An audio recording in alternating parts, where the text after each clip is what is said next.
सब प्रेम साहिब बंदगी। आप सभी सदगुरु कबीर साहब के मूल बीजक ग्रंथ से उनके शब्दों को श्रवण कर रहे हैं, उनकी बाणियों को श्रवण कर रहे हैं। सदगुरु कबीर साहब ने अपने शब्द नंबर 26 में क्या कहते हैं, संसार के समस्त मनुष्यों को समझाते हैं, बताते हैं। क्या कहा है, श्रवण करिएगा कि भाई रे बहुत बहुत कहिए, कोई बिरले दोस्त हमारे, गढ़न भजन संवारन आपे, जो राम रखे त्यों रहिए, आसन पवन योग श्रुत सुमृत, ज्योतिष पढ़े बैलाना, छौ दर्शन पाखंड 96, यह कल काहू न जाना, आलम दुनिया सकल फिर आए, ये कल वह न जाना, तज करिगह जगत ऊंचाए,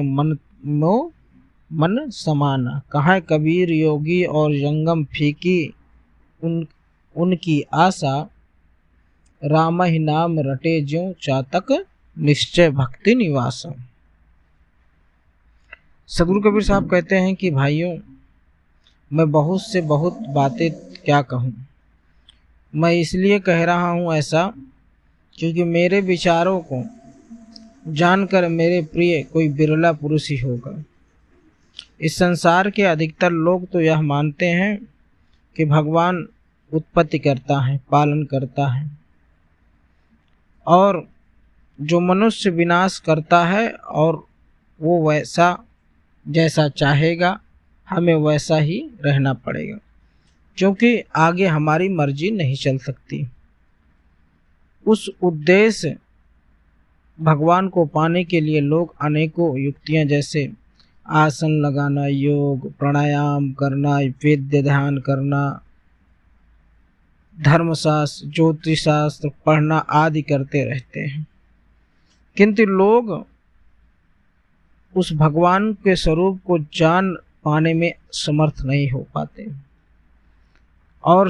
उस प्रभु के बारे में अनजान बने रहते हैं। इतना ही नहीं, 6 दर्शन, योगी, जंगम, सेवड़ा, सन्यासी, सनातन, सनंदन, दरवेश, विप्रजन और उन्हीं से पैदा हुए 96 पाखंड वाले एक सकल परमात्मा राम को नहीं समझ सके। यह परम शक्ति अपने मन के भीतर ही स्थित होती है, जबकि लोग इसी बाहरी दुनिया में खोजते फिरते हैं। संसार के मनुष्य भगवान को ढूंढने के नाम पर अनेकों तीर्थ स्थानों पर जाने हेतु पूरी दुनिया का भ्रमण करते हैं, किंतु उन्हें कहीं भी आत्मा संतुष्ट नहीं हो पाती। बहुत से लोग घर गृहस्थी कार्यभार छोड़कर विभिन्न प्रकार के वेशभूषा धारण कर सांसारिक प्रपंचों में फंस जाते हैं, अर्थात वो लोग गृहस्थी की छोटी छोटी परेशानियों से भागने लग जाते हैं, प्रभु का सहारा पाने की आस में सांसारिक उलझनों में पड़ जाते हैं, जिसके कारण उनका मन कभी शांत नहीं रह पाता। सदगुरु कबीर साहब कहते हैं कि योगी, जंगमादि अथवा चातक की भांति राम राम की रट करने वाले श्रद्धालु लोग समझते हैं कि इसी में उनकी भक्ति है, किंतु उनकी ये आशा सब बेकार है।